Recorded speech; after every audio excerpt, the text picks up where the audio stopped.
Welcome to Indiana Sports Beat Radio, presented by Endeavor Hospitality Group and Andy Moore Honda of Bloomington. Looks over the middle, second guesses, fires, throws. Does he make the catch in the end zone? Yes! Touchdown! Oladipo to win it. Another one! He got Another one! Oladipo! Another one! Huge hole. He's at the 30. He's going to go. 10, 5, touchdown. Jonathan Taylor. Galloway finds Rob Finnessy, who fires the three, and he hit it! Now, from the Golf Club at Eagle Point Studios, here's your host, Jim Coyle. Hello, everybody. Jim Coyle with you for another edition of Indiana Sports Beat Radio, coming to you from high atop the 18th fairway here at the Golf Club at Eagle Point Studios on this Monday, April 24, actually, of 23, I should say. Appreciate you joining us. Dustin Schutte, along with me as well, as always, on this, I'm not going to call it, well, it looks nice out, but a little chilly. You got a little chilly. So is it still chilly weather? Don't forget Indiana Sports Beat Radio, powered by Andy Moore Honda. Get more to your door with AndyMooreHonda.com for the best in new and used vehicles. Also, Endeavor Hospitality and their family of restaurants in and around the Bloomington area. Great places like BB's Market, where you can find the best in custom meats, full-size bakery, and soon the Butcher's Cut, a steakhouse, new steakhouse coming next door, where you'll be able to just walk over and tell them what steak to cut you, how to cut it, and whatever else. Dustin Schutte Dustin, how are you, sir? I'm doing great, Jim. How are you? I cannot complain. Just a nice, relaxing weekend for a change. Looking at some of the action that went on, though. Still things going on, especially baseball and softball, pros, college, whatever. But Indiana baseball still rolling. They become the first Big Ten team to reach 30 wins at 30-11 after their seventh straight weekend sweep over this past weekend, of course. 3-0 over Ohio. They are now 30-11, 21-8 in non-conference games. And that includes games against Auburn. So early on, they have to go down south. 9-3 in the Big Ten are up at the top. Indiana softball also sweeps Rutgers. They're 34-15, 12-5 in the Big Ten. So good seasons going for both of them, but especially baseball. Baseball looking to host a regional. John mentioned that right now they're projected to host a regional. That's big. That's a big deal. How awesome would that be to get the fans out to be able to host a regional, man? And they're playing great. They just swept. Well, they won. They swept Ohio. They beat Louisville and Cincinnati middle of the week. They're playing outstanding right now. I know it's and you don't want to play Indiana at Bart Kaufman either, because they also set a venue record at Bart Kaufman with their 22nd win there, which beat the 21 in a couple of other seasons. That's like the fifth most wins ever in program history, not the best in program history, but the most ever at Bart Kaufman. They've got 8 left. And 22-1. I mean, so they just, not only did they set a program record, they do not get beat at home. So yeah, if you can host, Indiana's they got a chance to get to that super regional. I know there's a lot of baseball left to play, but 22-1, that's insane. That's at home. That's at home. Yes. In baseball, that's crazy. And they've got 8 left. What if they were to go 30-1?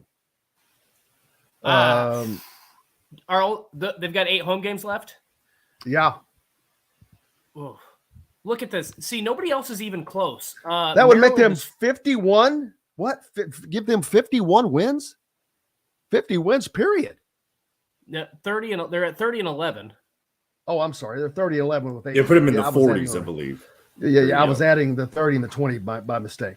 Okay, their overall record's 30-11. You got 8 home games left, though. So you could be 38. All right, 38-11. Let's say 37-12. Let's just be conservative. Still 37-12. And where I had this stupid 37-12. And then they also have games coming up Let's see. They go to Ball State for 1. They go to Evanston for 4 games. 4, yeah. And then Michigan State for 3. So they've got 7 more there. So 15 games left.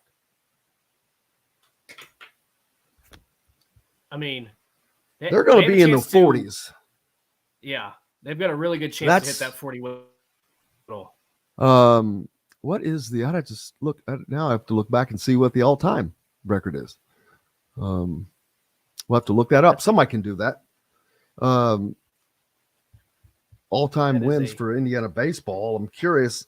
Their 85 squad was apparently really, really good. I think they hold the record at Simbauer, and that's back when they were tough. Yeah. Welcome from Southport, John. How are you, sir? Appreciate you. Jalen Deloche commits to Georgia. Dalton Connect to Tennessee. Yeah, a lot of names there that Indiana was very, very high on at one point. With Dalton Connect right to the very end. They just lost out on him. They lost out on, who's the other kid from Harvard? Chris Ledlum. Yes, Chris Ledlum. Both going to Tennessee, no less. Losing out to Tennessee on both of those guys. How about that? Rick Barnes knows how to You were recruit. just hoping, Indiana was hoping to get one of them. Tennessee gets both. I wonder what Tennessee's... Look, okay, so I want to know what Tennessee's recruiting... Is it what Tennessee is doing, or is it what Indiana's not doing? I don't know, and I'm not saying it is either. I'm just asking the questions. I think that's a fair question, but my counter to that would be, look at what Rick Barnes and Tennessee have done in the NCAA tournament. I mean, it's not anything crazy. Like, no, they've had success in Tennessee, but I think the SEC is starting to become a more attractive conference to some of these guys from the style of play. Yes. They like how Alabama is getting out and getting after it. They like how Tennessee is getting out and getting after it. And Auburn, of course, Kentucky is bringing up the rear in that group right now, but you've got Kentucky in there that you can't that you have to mention, because they're still getting. They have have you seen the recruiting class that Kentucky has for next year? It's sick. Their top 4 players are inside the top 11, I think, and they have 5 that are like it's unbelievable, and they're in deep talks with Hunter Dickinson.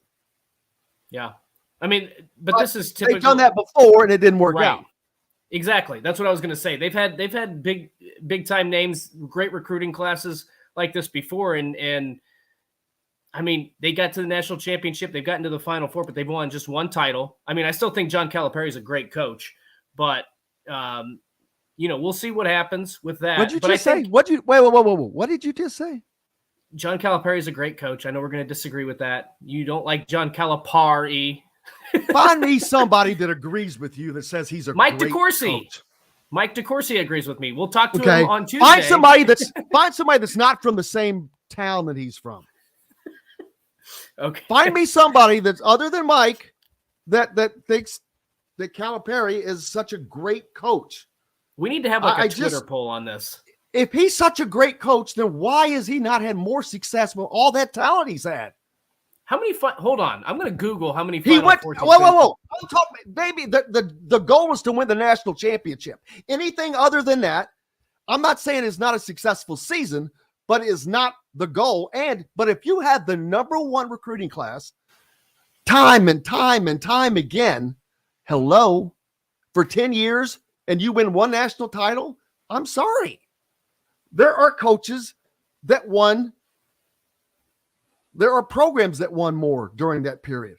UConn won 2 of their national titles during this period that UK was running wild with all these great recruits. 2 different coaches. Thank you. Yes. So, okay. What is the goal? Is the goal to pile up talent and just win some games, or is the goal to win a national championship? Here's what I would say. I think college basketball is different. I think the goal is, yes, to win a Final Four ultimately. But I think if you get to the Final Four, that qualifies as a successful season, no matter what. I didn't say it wasn't successful. As a matter of fact, I specifically said it was a successful season, but that does not make him great because you give me those guys, damn it, and I think I can win. Gee whiz, I think you can win with those guys. You can win, but the difference is winning it all. I could win that. I truly believe that there's not a lot of people that could not win with that talent. I don't disagree with you, but okay, then what makes him so great in your eyes? But you have to recruit that talent. I mean, that's okay. So now we're talking about recruiting. We're talking about recruiting now, but it's the same thing. No, it's not. Coaching and recruiting are different, especially when those recruits are being handed to you in college. Well, that's true. Hello, in college, you can't, and then you can't say that's true and turn around and argue your point. Yes, I can. You can't acknowledge mine and then still argue yours. I can, because I'm going. That's like saying you're right. Yeah, I get it. So he had all that talent that was most likely brought in, and that makes him great. When you say brought in, you know what I mean. I'm not. Okay. You know exactly what I mean. Okay, but I wanted to see if you'd say it on air. I agree with. Well, hell no, I'm not going to say it, Mike. Okay. I agree with Mike. He's a great recruiter. But that time out. I think he's a great car salesman. Stop right there. Yes, he's 1,000%. Well, you know what? But you know what? How hard is it to recruit to Kentucky with Nike backing you? Okay, so Nick Saban must not be a great coach because all he does is look at what he did. All he does is win national titles. There's a difference there, Dustin. He wins it all. He wins the deal. That's the difference. He closes the deal, man. There's a difference between winning the championship and not winning it. How difficult is it to recruit to Alabama? Look at what Nick Saban did at Michigan State. It wasn't that great because he didn't have. He built Alabama back up and coach because he wins the titles. He wins the national championships. I'm not separating. There's a difference. I still think, if Nick Saban, hold on. All right. If Nick Saban just got to the college football playoff every single year, he got to the college football playoff, maybe not every single year, but got to the college football playoff regularly, would he still be considered a great coach? Because he's got all that talent. And by the way, I feel like the water boy when I'm making that point, saying like when he's talking about the Gators and Mama said Gators are so ornery because they got all them teeth and no toothbrush. That kind of feels like what I'm arguing right now. But to that point, I don't think you can't in the college game. It's very different than professional or high school because you have to recruit those players. That's part of the game. So to me, you're right. It's not X's and O's coaching. I couldn't tell you whether John Calipari is a great X's and O's guy. Don't know. Well, you can't say he's a good coach, great coach then. But recruiting is coaching. No, it's not. Nope. Because the coaches, they don't even do that most of the recruiting. They don't even do the general and most of the recruiting. False. Agreed. I think that they should. The better ones do. The more successful ones do. Jim is very puffy chesty right now, proving his point. Well, I got to get that way. Fred says number one is to win your conference. Scott says, look what he did at UMass. That was impressive. Yes. But how impressive was the NCAA sanctions that followed him there? How about the NCAA sanctions that followed him at Memphis? Every place he went, besides Kentucky he got nailed for NCAA. Well, he's not going to now. They're scot-free, but that's true. But I think, great discussion, fun. Russell liked it. Mike says that IU had a great recruiter too with Crean, but he couldn't coach them. He could coach them offensively. He just could not get the defense going. And that was a big difference. We've got to take a break. We've got more coming up. Big show online today. Recruiting talk as well. We've got that. We'll talk about some quarterback info as well. And recruiting information. Indiana Sports Beat, back with more right after this. We'll be right back to the Golf Club at Eagle Point Studios for more Indiana Sports Beat Radio with Jim Coyle, presented by Endeavor Hospitality Group and Andy Moore Honda of Bloomington. If you're in the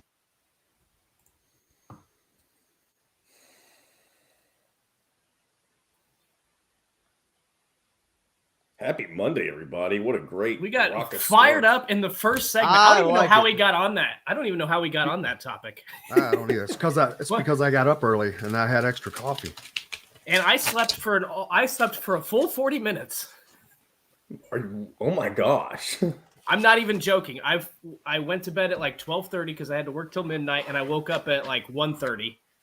And I think I fell asleep again at 6:30 and woke up at 7:15. So I got less than 2 hours. You've been having a lot of sleeping issues, haven't you, recently? Yes. That's no good, man. I used to have sleeping issues. I haven't had them in a long time, but I've had phases like that. It's been months, and I've heard kiwi before bed is good. I need to go get some kiwi. I've tried to take melatonin. You mean sleep? I've read if you eat a kiwi before bed, it helps you sleep. I don't know if that's true or not, but it's worth a try. Marijuana works. I've also heard that. Indica only. Indica only. By the way, down Northern here in Florida, Lights Cannabis Indica. you can get your medical marijuana card and fill up your gas tank at the same location here in Florida. Well, Kentucky just passed medical marijuana, I believe. Yeah, but that doesn't go into effect until January, I believe. What? It's January, That's how so who sports cares? gambling works. That's how the sports gambling works for us, at least. That's why. I mean, I could be wrong. They might doesn't go on make different timelines. I'm excited to be able to bet legally over here. Because I wouldn't go out of my way to gamble illegally, but now that they'll be legal in January, legal in I'll make some Kentucky. bets now and then. Both have I'm been excited going about on for decades upon decades. Marijuana was probably Kentucky's number 2 cash crop for a long time. But it wasn't going to the government. Tobacco. It's no joke. True. You're muted It's there. still funny. Shooty Dustin. No, he's not. I am. No, Can you I not heard hear you, me? Dustin. Well, I've lost my earpiece. Talk to me. Jim, can you hear us? He can't hear us. We Uh-oh. can hear him. I hear you, but you're not coming through my headphones all of a sudden. Oh. Oh. You got 30 seconds. Let me know when you're ready to. Well, I guess you have 30 seconds, and then we got to come back. And at least you can hear us, though. What the hell happened? They Nope. die? No, they just connected back again. Oh, there we go. Cool. Here we go. Here we go. I have to turn the New brews and will be offered in all Endeavor Hospitality restaurants. Come taste with Dr. Hobbs' Brewing, Metalworks Brewing Company. Bring your passion and your thirst. This segment is brought to you by Southern Stone Restaurant. Now back to the Golf Club at Eagle Point Studios for more Indiana Sports Beat Radio with Jim Coyle, presented by Endeavor Hospitality Group and Andy Moore Honda of Bloomington. Welcome back, Indiana Sports Beat Radio here on this Monday. It is April 24th. Man, it is flying. May is just around the corner. The Kentucky Derby here a week from this coming weekend, which means next week we'll be down at Churchill Downs for a couple of days doing the show from there. What a month. It's month of May. And at the end of May, we'll be back up in Indianapolis at the Indianapolis Motor Speedway. Planning on doing the show from there for a couple of days. How about that?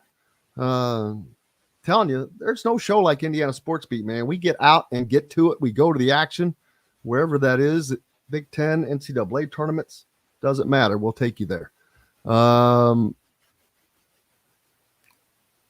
some. I mentioned that Andrew said he saw something about Samson James potentially coming back to Indiana football. I'll have to look into that. Oladipo with another injury that could be career ending. We'll have to see about that.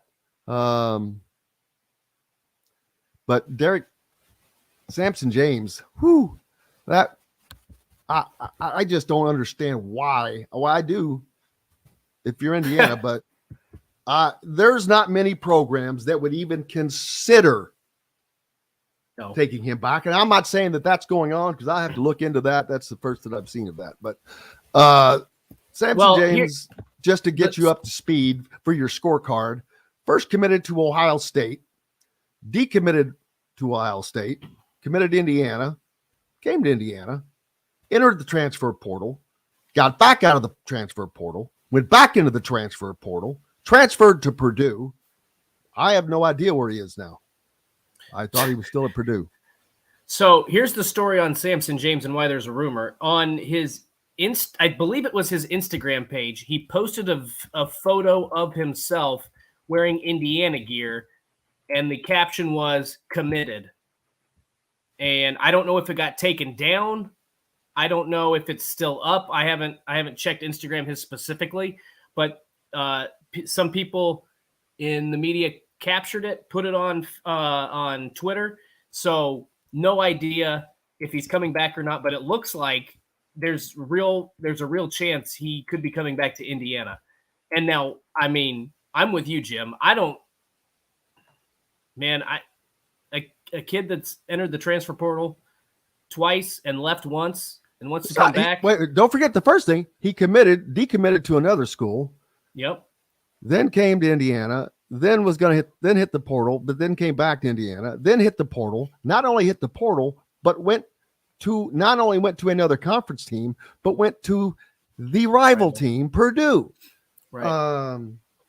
But I mean, on this level, if you're Tom Allen, you gotta bring in the talent you can find if you've got that connection there, because this is a pivotal year for this program. And like we talked about after the spring game, I don't even think Indiana needs to go bowling this year.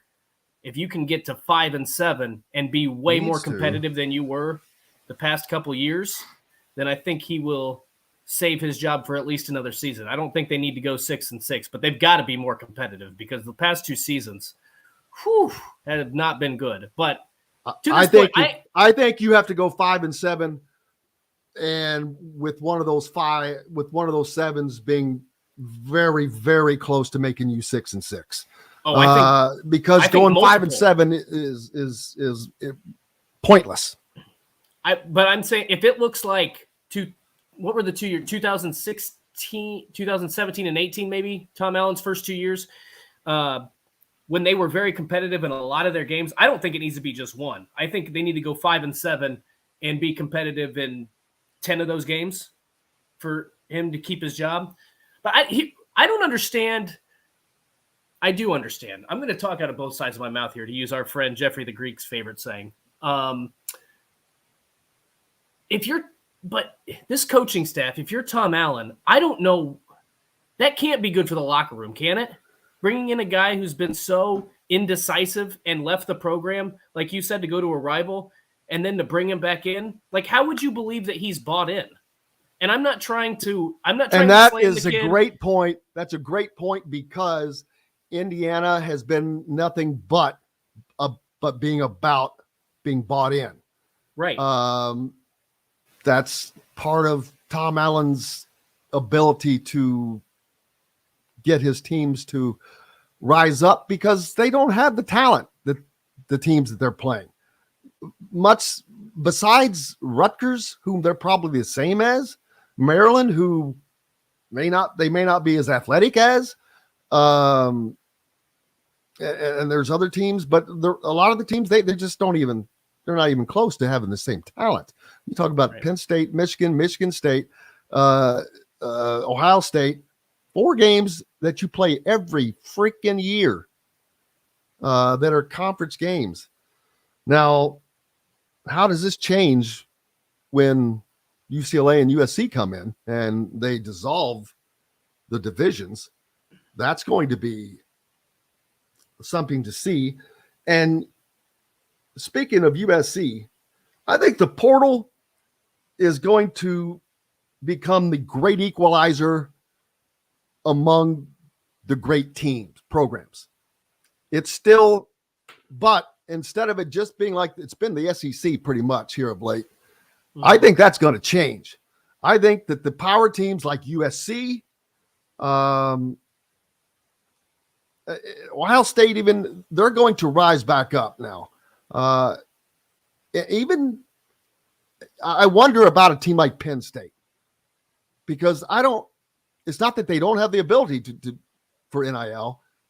You don't hear a lot about it.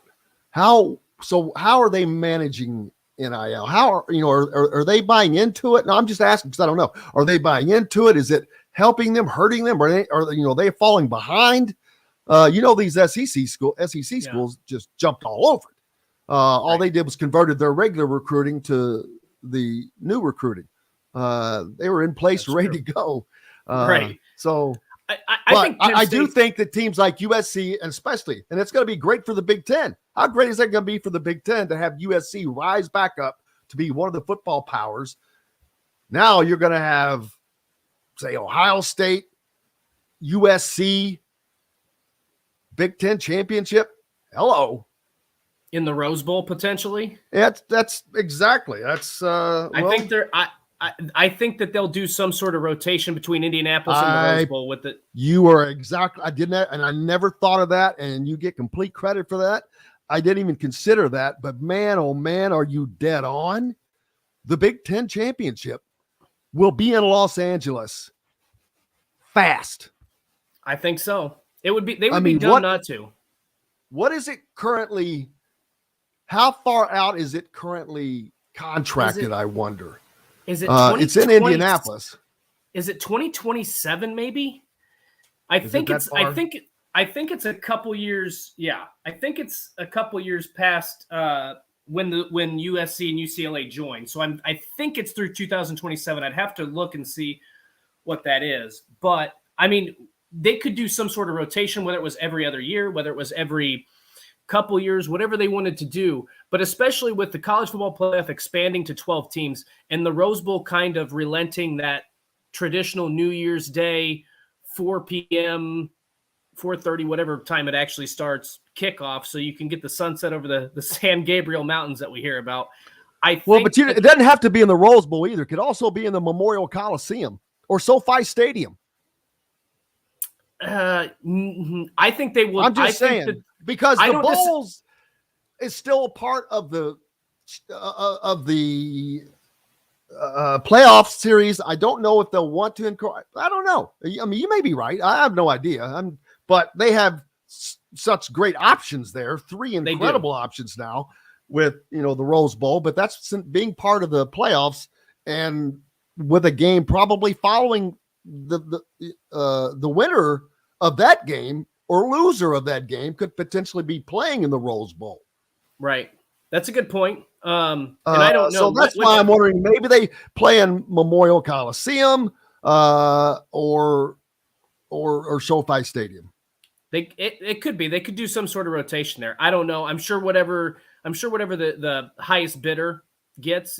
I mean, I would think that the Big Ten would want to keep the Rose Bowl in that tradition because they're not going to guarantee a Rose Bowl spot every year. And it's not, I don't think they have anyway, every single year, but with the Rose Bowl kind of relenting and just being part of the playoff, I don't think that you're going to see the Big Ten in the Rose Bowl every year. So that's a way for them to at least offset that. So, but what's going to be funny is when you see like Penn State and Wisconsin playing each other in the Rose Bowl, or Ohio State and Purdue playing each other in the Rose Bowl, or whatever. It's going to be the top 2 teams. So it'll probably be Ohio State, Michigan, or Ohio State, Penn State every year now. Philip says he would be surprised if the game goes to Vegas occasionally. A good point, but I disagree only because other conferences are probably aligned there.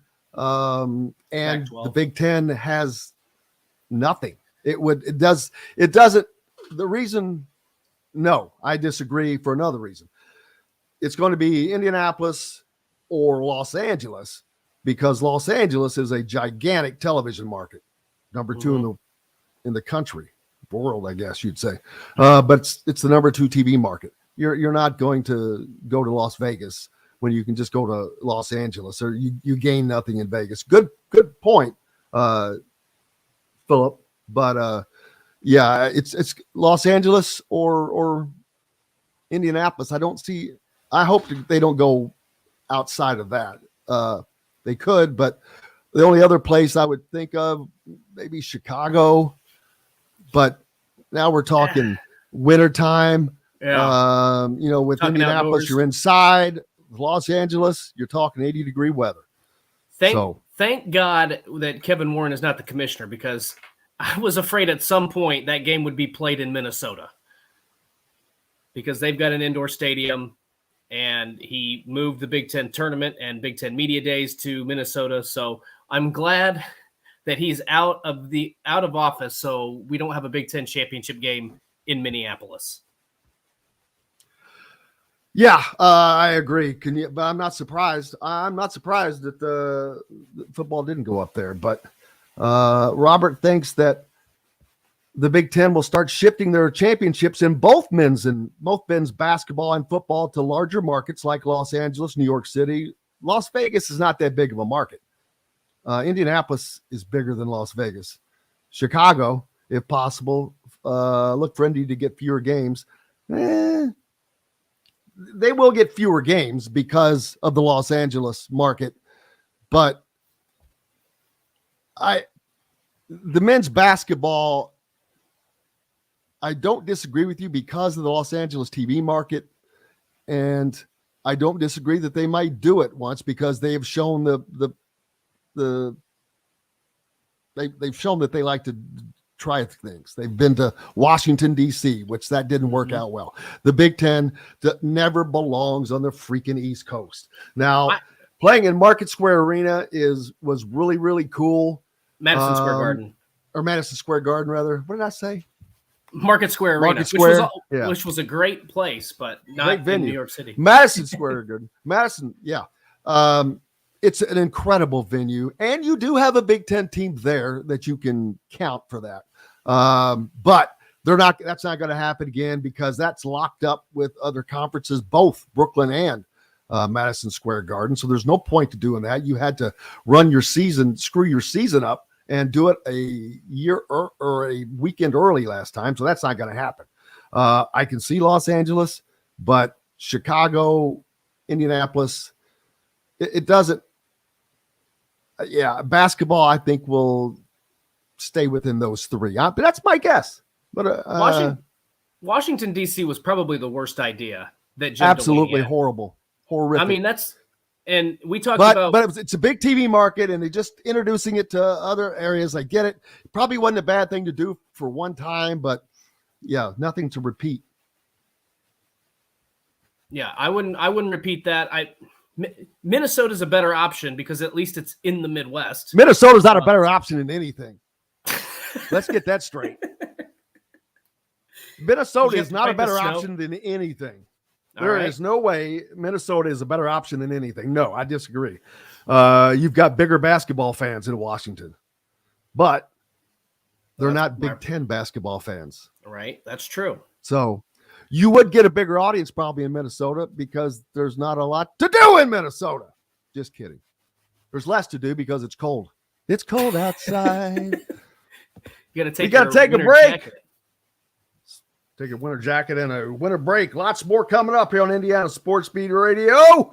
We've got recruiting to talk about, visits coming up, offers that have been made, much more. Here at the Golf Club at Eagle Point Studios, back with more, brought to you by Hoosier Hank and Hank's Pizza. Pizza back. Man, you talk about some great. I never thought about these Mac bowls. You'd hear about them, but I had some, and oh my gosh. The Memphis Mac, Blazing Buffalo Mac, Southwest Mac, Loaded Potato Mac. They're just great. Tons of tot bowls and pizza at Hank's Pizza Mac in the old Swing In Pizza. Back with more Indiana Sports Beat Radio right after this. We'll be right back to the Golf Club at Eagle Point Studios for more Indiana Sports Beat Radio with Jim Coyle, presented by Endeavor Hospitality Group and Andy Moore Honda of Bloomington. Whether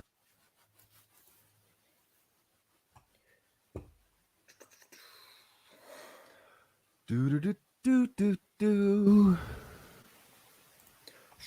dooby doo, a dooby dooby doo. Well, David, we'll bring this up, but I'm quite sure that they are. I'm certain that they are. They have to be. They'll fill the roster spots one way or another. It just may not be the guys they initially wanted. Well, but that's what good is that, though? I mean, you're just more of a shot in the dark at that point, really, is all it is. But if it gets down to that, I don't know that you need to fill them all. Why would you just have empty scholarships? Then you get comparisons to Save it. Archie Well, Miller. it depends on who it is. If it's for a 1-year guy, sure, it doesn't matter. You have nothing to lose. Yeah, That's a good point. You can pick up all the 1-year guys you want, but if it's, you don't want to give it to a 2-year guy that is not one of the guys you want. Yeah, that's fair. They'll get somebody. So I think people. I mean, we've talked about. Well, Russell, a lot of the guys would have been awesome if they had gotten them. Also true. Very nice. Good point. Very, very nice.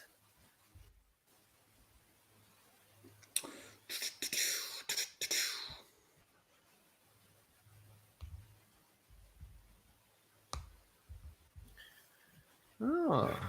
I'm out at 10:10 today. And Tuesdays, right? Mondays and Tuesdays, you're out at 10:10. Monday and Tuesday. Yep. That's all right. For the time being. We're just glad to have you whenever we can have you. Cold outside.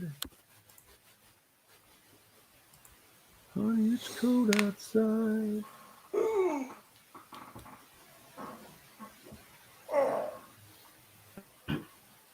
Oh, damn it. Come on.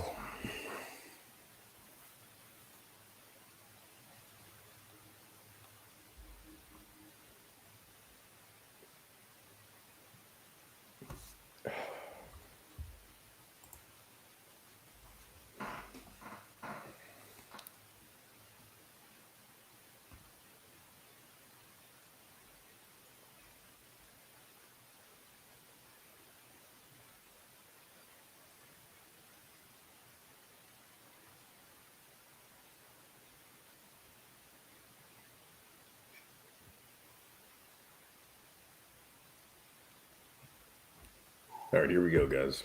Enjoy healthy eating with stocked meals in your fridge. Order online today at thefreshfork.com. Fresh Fork is a proud partner of WOW Network.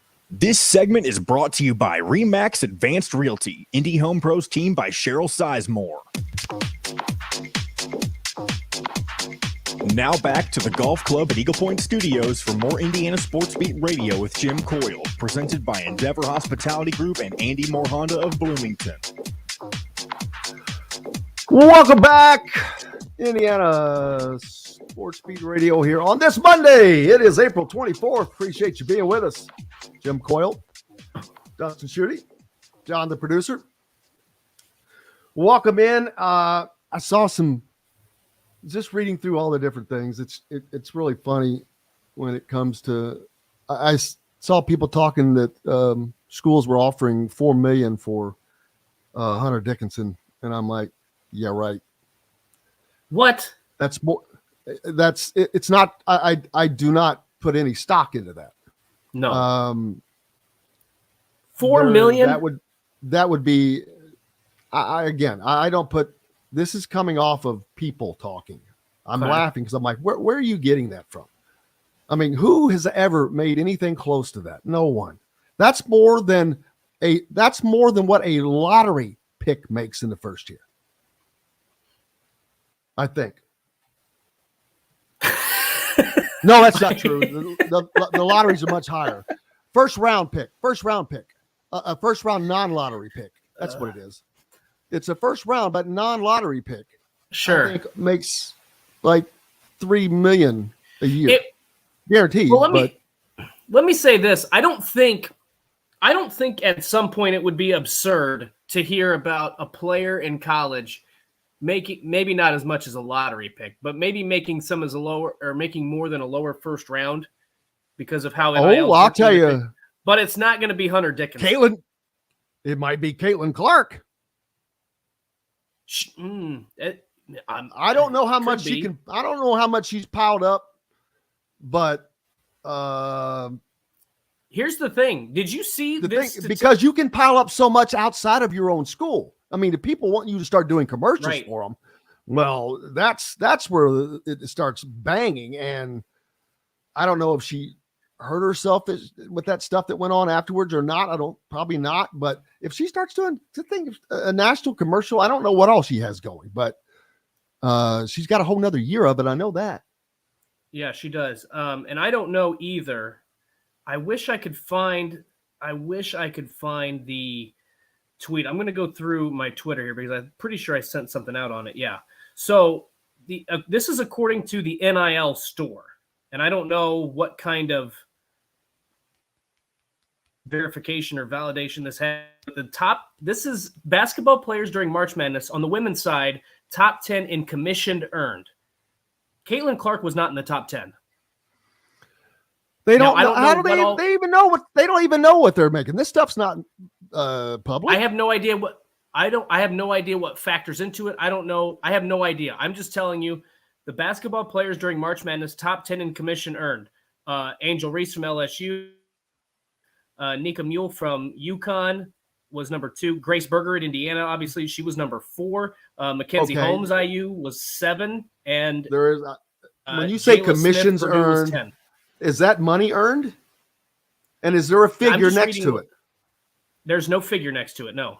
Yeah, so that doesn't mean jack to me, especially when they tell me validation it has. And I don't think that, and personally, I don't think that Grace Berger made more money than Caitlin Clark. I would find that hard to believe. I would too, but I don't know. Unless it was because of Hoosiers for Good. Well, maybe that's what it is. Difference. That could be. But we don't know that because that stuff's not made public. So right. I don't know how they came to this. I'm just saying it was very interesting to me. And then on the men's side, there were 3 guys from Purdue and 3 guys from Indiana who were in the top 10. And those teams want to combine 1 game in the NCAA tournament. So I don't know. Like I said, I don't know what the factors are. I don't know how to evaluate it. I don't know what the metric to use. I'm just telling you that's what was said. I don't know what all was carried into that. It was just an interesting thing for me to see over the weekend. The biggest question for Indiana and Indiana fans is what's going on with their recruiting. But this is not different really than what has been going on. I know that they landed, of course, Jalen Hood-Schifino. We knew that he was expected to be a one and done. And that was a nice payday for Jalen Hood-Schifino. He was the highest paid player on the team last year, and that includes Trace Jackson Davis. He made more than anybody. So they're going to have to do that again and quickly. They have pieces, but if you want to win the Big Ten, which is should be your first goal, and then if you want to be competitive in the NCAA and make a run, you have to be at a different level. And Indiana is not there with the talent that they currently have. I don't think I'm saying anything that anyone doesn't know. They have good talent in a lot of positions. Xavier's great. Malik is going to be good. Trey Galloway is a solid piece. But where's the oomph? You know what I mean? Yeah. No, I get it. And I think this goes back to the earlier conversation when you talked about 2 guys, Ledlum and blanking on the other guy's name, who went to Tennessee over Indiana. And to me, I think you brought up a good point earlier in that the style of play is a huge factor, and that the SEC is kind of, for lack of a better term, is more of a run and gun type of offense that features better guards. Whereas in the Big Ten, and I talked about this last week, Kyler Staley talked about it last week. We had conversations about this. I do think that when you look at the transfer portal, maybe not so much on the recruiting front, but in the transfer portal, I do believe that I don't know if you want to call it negative recruiting against the Big Ten or what you want to say, but if you've got guards in the transfer portal, you just turn on turn on a couple games and show them the past couple seasons with Kofi Coburn, with Zach Edey, with Trace Jackson Davis, with all these big guys, and look at how the games are officiated and look at how the guards get beat up every single game, and say, hey, look, do you want to play in this league? Do you want to hurt your draft status? Do you not want to make a run in the NCAA tournament? There's a lot of things you can say that, yes, Indiana does need to recruit better, but I also think it's not just Indiana. I think it's the way the Big Ten is being played, and I think it's the way the Big Ten is being officiated that can make a difference for these guys, especially the players we've talked about. You've got to have elite guards. You've got to have elite wing players, and it's just not appealing to get your head in every single game.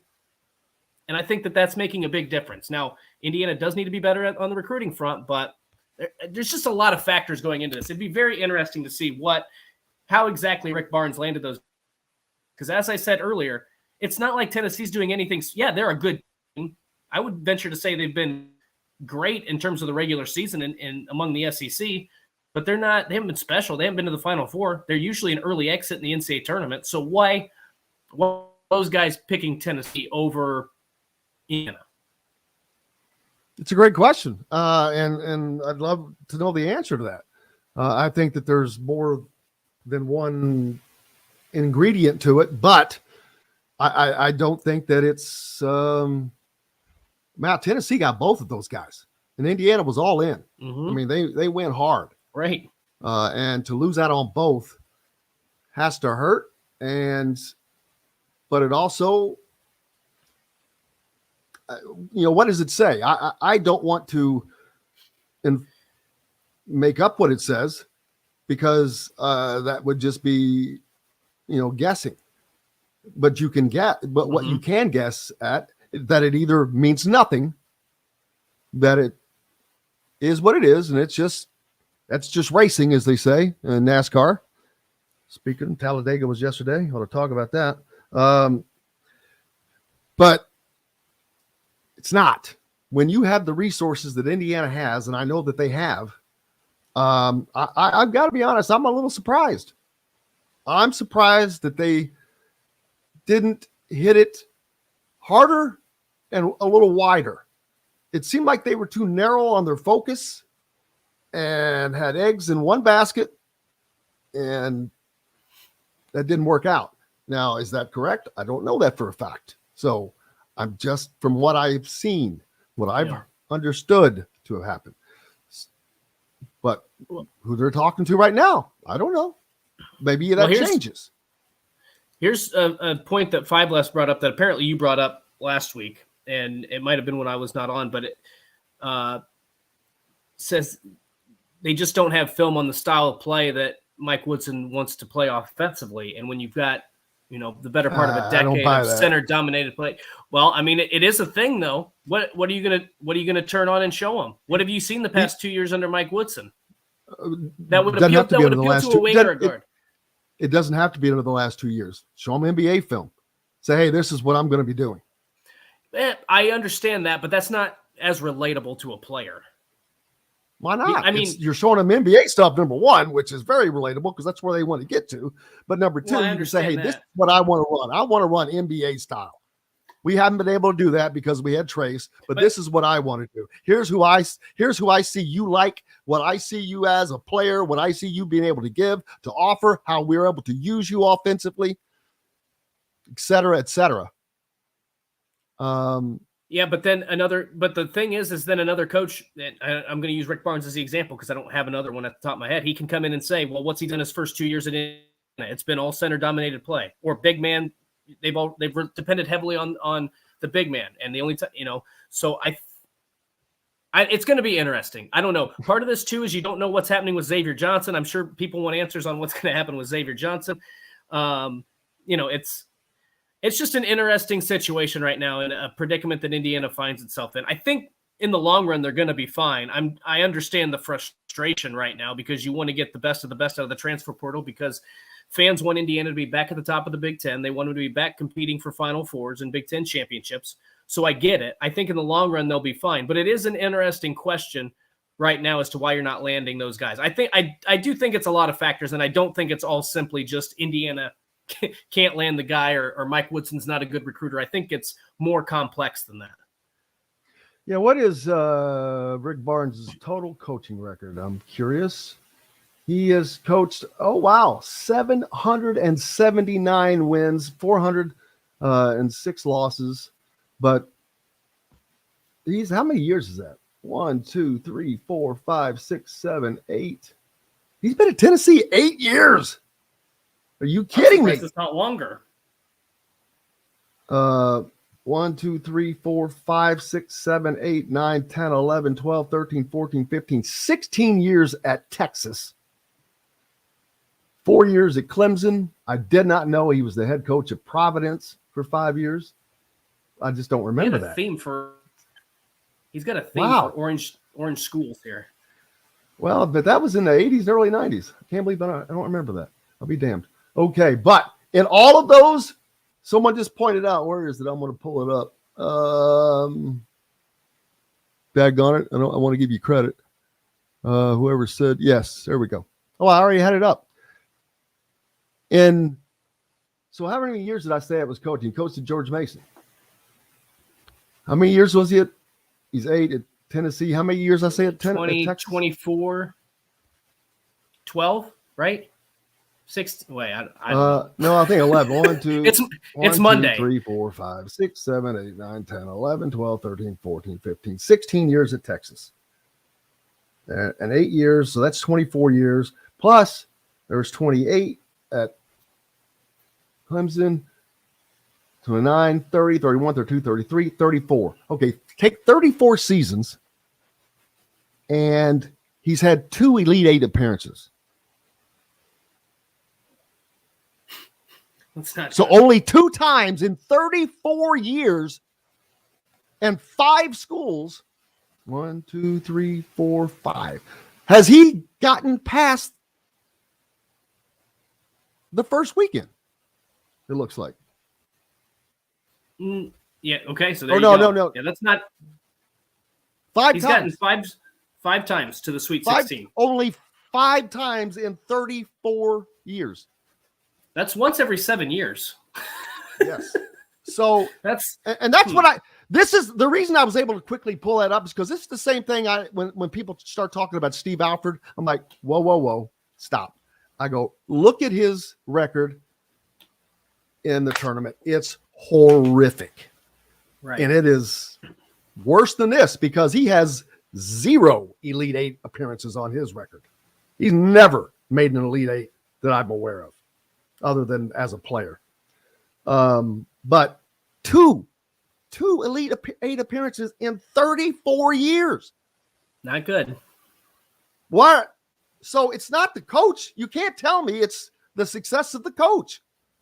That's what I'm saying. I don't think, like, when I said that I don't understand why they would pick Tennessee over Indiana. It has something because there's other reasons. Right. It's more of the style of play, in my opinion. Now, I also think that they think that maybe they think they can win now with what Tennessee has, especially with him and the other guard coming in. Maybe those guys were talking.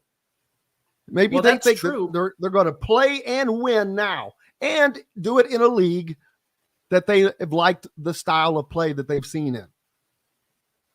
The Big Ten has not won. It's not won, damn it. It hasn't won, and that's starting to weigh on people. Whether it's true, I mean, it is true that they haven't, but I don't know that it really has anything to do with that. It can't. There's just been too much success. But the fact is they're not winning there. And I think it is starting to I think that narrative is starting to sink into people. It is. Maybe and I'm again, wrong. No, I think you're right, because it's a combination of not winning in March and the style of play. It's 100% what it is, because I keep going back to this. I'm going back to this multiple times. When you see guards continually get beaten up every single game, it's not going to be appealing. So they can just say, do you want to get to the NBA? Because if you play in the Big Ten, you might get to the NBA, yeah. But at the same time, you're going to have to play a really aggressive style. Is that what you want to do? I think that's a bigger factor than people are giving credit. And until the Big Ten changes its style of play, you may not see elite level guards. They don't want to come to this league. They don't want to get beaten up. And coaching matters greatly. You do not see coaches accidentally making it to the Final Four. That I can guarantee you. Hey, we've got to take it. John Calipari made it to the Final Four 6 times. Did he did that? I didn't say accidentally. Didn't say accidentally got to the Final Four. No one said anything about that. He won games. He didn't win titles, baby. What do you want? We got lots more coming up here on Indiana Sports Beat Radio. Stay tuned. Back with more right after this. We'll be right back to the Golf Club at Eagle Point Studios for more Indiana Sports Beat Radio with Jim Coyle, presented by Endeavor Hospitality Group and Andy Moore Honda of Bloomington. If you're in the market, although it's been light, it's been fun today. I can tell you that. Oh yeah, I mean it's fun. Light on guests today, but fun. Guests do not always. Now, I'm not saying they never, but they do not always equate good content. But I know what you're saying. The right ones generally equate the listens. You know what I mean? Mm-hmm. What's going on with the Hoosier? Why can't I get logged in?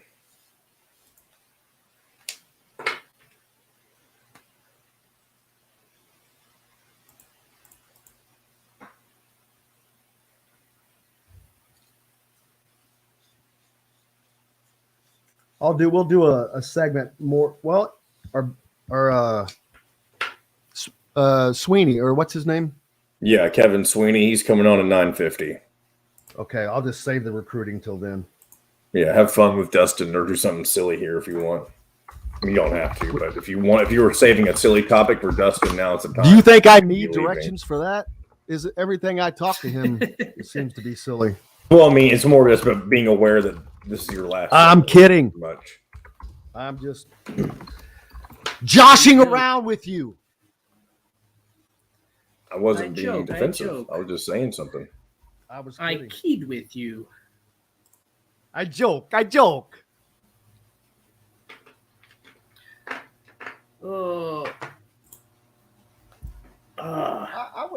want a different studio. Why? I like it. Well, I want the camera to be further out in front instead of right in my face. In your face. In the face! Na. Da, da, da, da, da, da, da, da, da.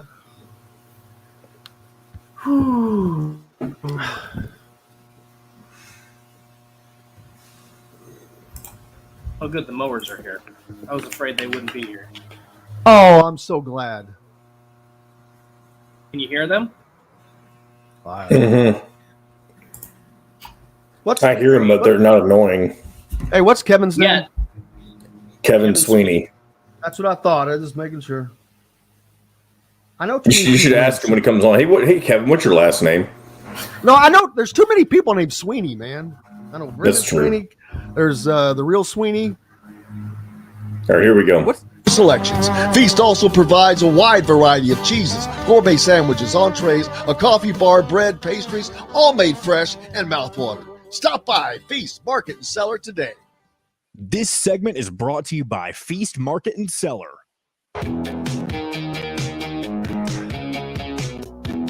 Now back to the Golf Club at Eagle Point Studios for more Indiana Sports Beat Radio with Jim Coyle, presented by Endeavor Hospitality Group and Andy Moore Honda of Bloomington.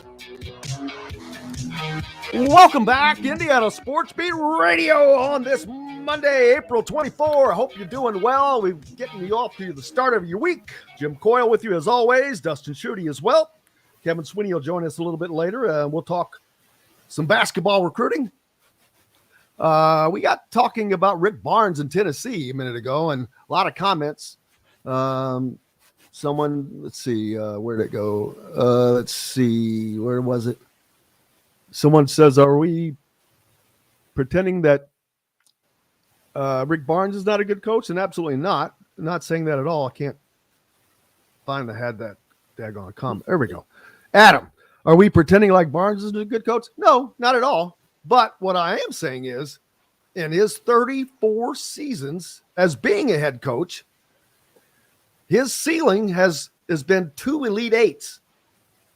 So he's made the Elite Eight once every 17 years. Yes. I mean, that's what it equates to. He's made every 17 years, he's going to get you to the Elite Eight. That's what his record shows. You are what your record says you are.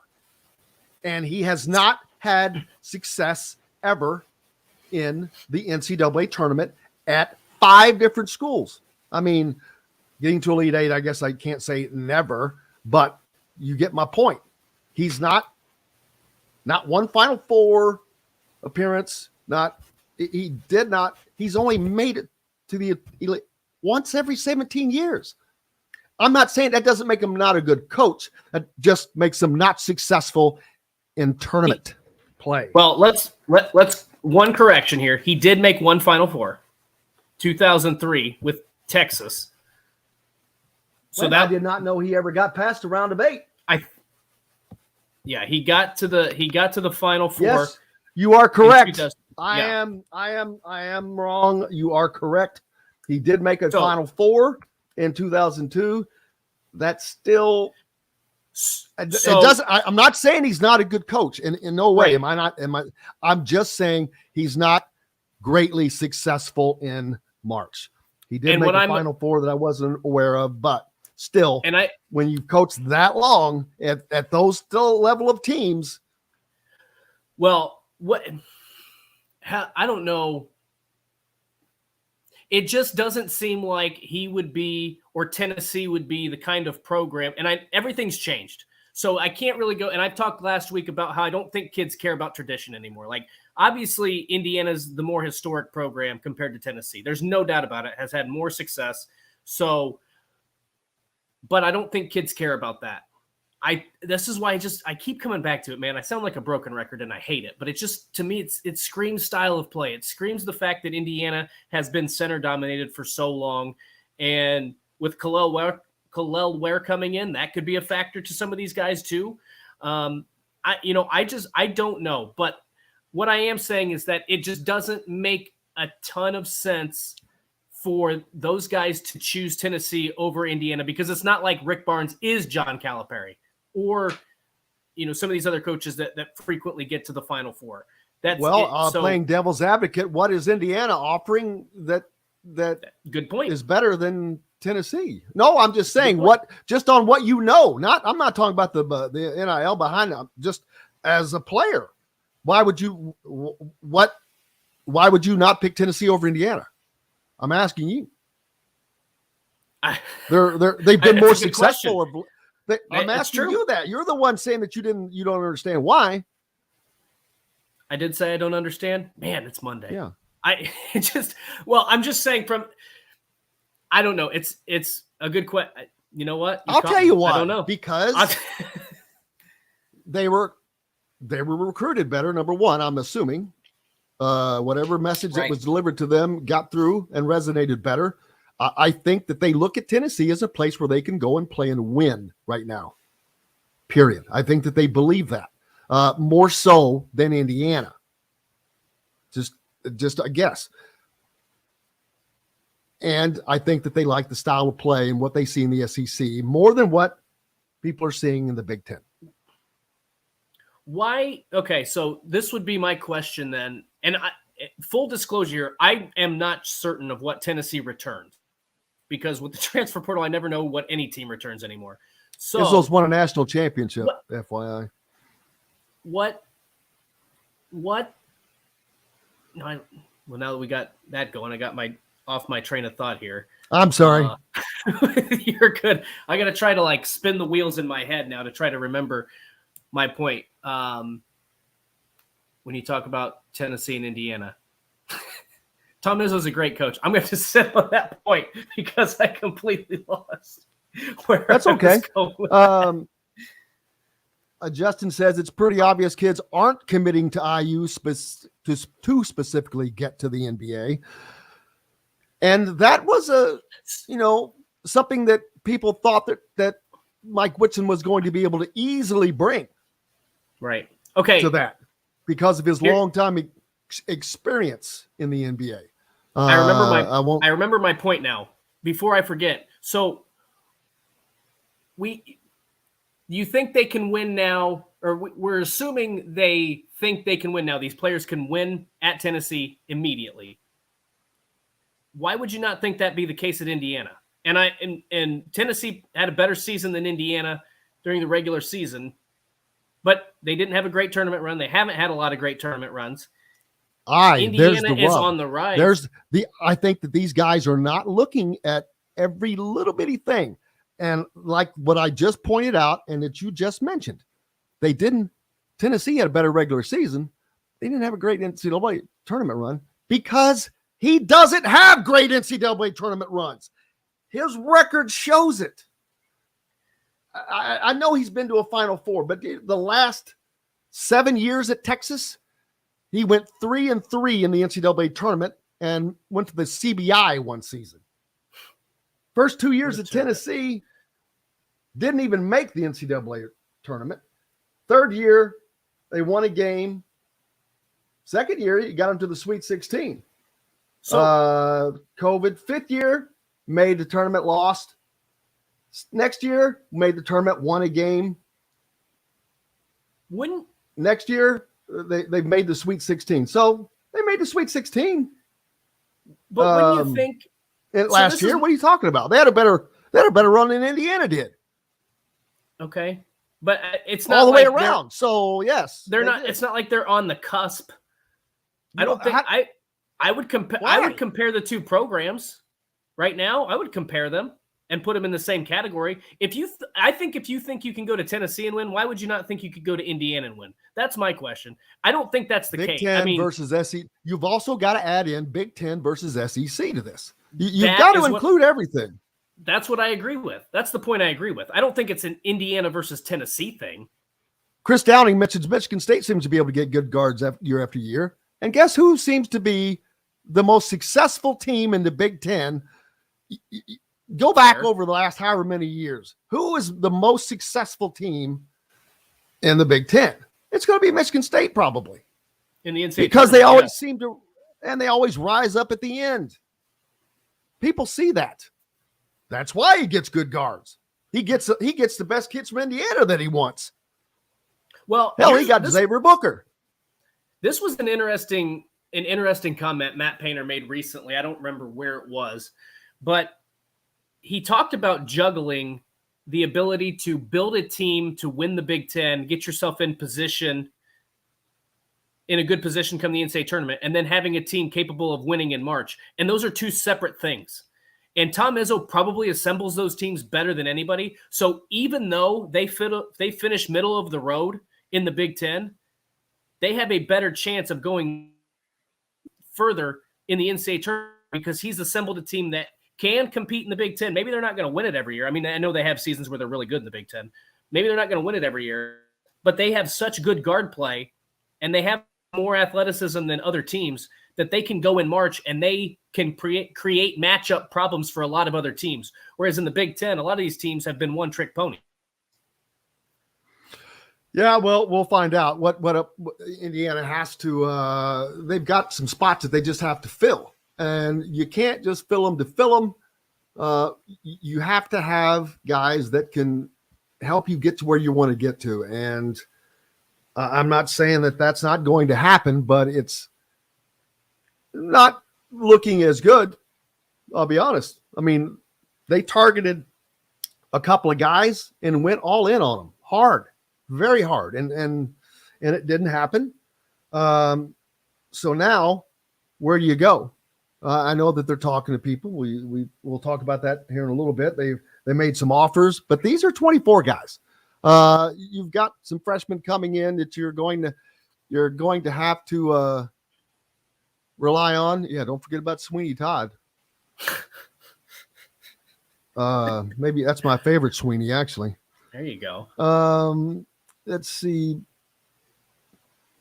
John says probably get grilled for this, but for modern players these days, especially the top high school players, are national championships, Sweet 16s, Final Fours that important anymore? You know what? That's a good question. I don't think so. It can't be. How can I mean, getting to them is, but past results is not. Look at Miami. Look at Kansas State. Okay. So is that what you're saying? Right. I would. The thing is, Indiana has resources that these programs do not have. Right. Miami has money. They do not have the history, the success, the fan base, I won't say the NIL opportunities because they have one with the big guy there is the biggest one. But anyway, well, I think that might be a factor too. These players, then Indiana's in trouble. NIL is not true. NIL is not what's guiding Michigan State's teams. I can tell you that. I'm not saying they're not getting NIL, but that's not why he is still out recruiting people. It's right. Tom Izzo. He's old school. He hates all that stuff. But he just talked about. He wants guys that are loyal, that are seriously bought in, and I think he is just great at truly recognizing that in people and believe and understanding and who those guys really are, evaluating not just talent, but people. I think he is a great evaluator of talent and people. And that's why he is as successful as he is, in my opinion. Well, and I go back to that comment that you brought up about our Final Four is more, and historically today, and this is what I talked about, no, because the kids today don't care about the tradition. They don't care about your past success as much. But if his point was, do kids care about getting to those, the Sweet 16, the Final Four? I can understand why some people would say, they don't care if they're good enough to get to the NBA. It's not that important. But look at the reaction that Jalen Hood-Schifino had when Indiana's season came to an end this season. Like, you can't tell me that stuff isn't important. Now, I'm not saying it's on the same level for every single player, but winning still matters to these players. It still matters to the recruits. Yes, obviously they want to get to the NCAA tournament, they want to get to the NBA. They want to be a first-round draft pick, all that stuff. But winning still matters. So depending on what he meant by that comment, I agree with you, Jim. The past success stuff, the tradition, that's out the window. Nobody really cares about that stuff anymore. It's all about the facilities. It's all about winning now. It's all about NIL opportunities. But if it's about getting to those markers, a lot players still want to win games. They still want to win championships. That has not been lost. I will say I am very surprised that Indiana, with the advent of NIL, has not been able to, in this season coming up, be locked in, be better talent loaded. It makes you wonder why, how can a program that is this high, that is respected, that when people walk into Assembly Hall, you walk into it, you're in an iconic venue. I am surprised that Indiana is lagging. This was the greatest opportunity for IU basketball to bounce back, and it's getting bounced as of right now. More coming up on Indiana Sports Beat Radio. Kevin Sweeney from College Basketball Central joins us, and we will talk more about recruiting and who's doing what. Back with more right after this. We'll be right back to the Golf Club at Eagle Point Studios for more Indiana Sports Beat Radio with Jim Coyle, presented by Endeavor Hospitality Group and Andy Moore Honda of Bloomington. Sweeney Todd. What's up, man? How are you? Pretty good, buddy. How's it going? Hanging in there. Yeah. Not good for Indiana, but they're hanging in there. Things move quickly. Boy. And we had a long conversation, and a big part of it was about Rick Barnes. Or we got started on Calipari because he said he's a good coach, and I do not think he's a good coach. I think he's a recruiter, car salesman at best. And I don't think Rick Barnes is not a good coach. But you look at his record, he's been a head coach for 34 years at 5 schools. I didn't realize he did make one Final Four with Texas, but he's been to 2 Elite Eights and 1 Final Four. So that's 3 times in 34 seasons that he has been been into the second weekend. That's not March success. Nope. But I mean, and they lost last year early. Yeah. But I mean, he recruit like every year they get players, every year in the position to win. Like it's just different. Yeah. Well, we'll talk about it because another thing we talked about is I think that now Indiana loses not just one of those, but both of those guys to Tennessee. Right. And I'm like, okay, well, maybe they think that they can go there and win quicker, or they like the SEC better than the Big Ten style of play. All of that. I don't think that they've got a better NIL offer, but lots of stuff. What's going on with you? Not much. Just kind of plugging away on these, portal and all the portal lists. And hey, what's your Twitter handle? Oh, it's at CBB_Central. At CBB_Central. I'd like to give that out. Appreciate it. Put this out.